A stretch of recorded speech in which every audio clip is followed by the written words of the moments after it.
Marie Todd came to us seeking to rebrand their identity. They were trying to hit a luxury market in diffusers and candles and home fragrance, and definitely wasn't selling. So obviously something was wrong with the packaging.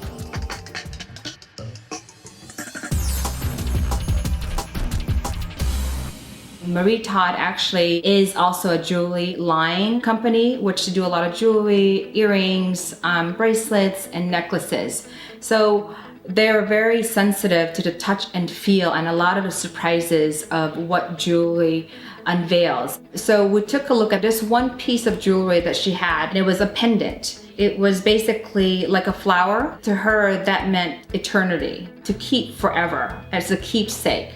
And that's sort of what we wanted to transition the jewelry line into the home packaging line. And that's why you see a lot of the fine details on the packaging and the logo and all the fine details of the foiling. We took a look at a lot of different paper company, and we thought Neenah Paper, the linen luxury, the linen line was very much appropriate for what they were looking for. They needed a lot of texture and something that definitely embodies what the company's all about. So we also got involved in choosing the vessel. Marie Todd wanted to see what we thought about what vessel could be used to make it feel more luxury. And we ended up going with a bit more of a traditional box, top, lid, and a bottom.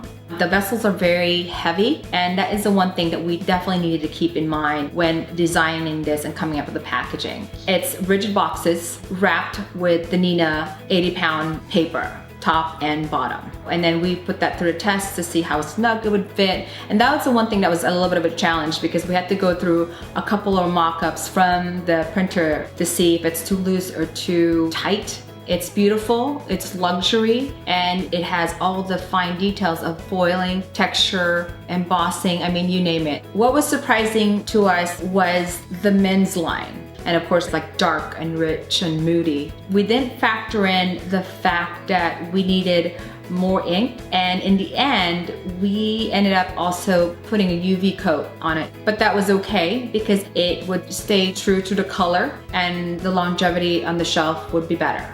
I have not done a packaging this intricate with foil. The foil company, they were great, but they probably weren't as happy with me when they saw the die. Let's just put it that way. Because it was pretty intricate and pretty challenging in that sense. But they made it work, and they came out great. And again, it's just like a piece of jewelry, right? You're in there kind of, drilling every corner, every bits, and making sure that everything's precise, so everything's stamped on. And the one thing that's interesting is that packaging have actually been more challenging than the rest of my other work. You think it gets easier as time goes by, especially when you've been doing it for a long time. But no, every project is different. So therefore, it's gonna be a different experience every single time.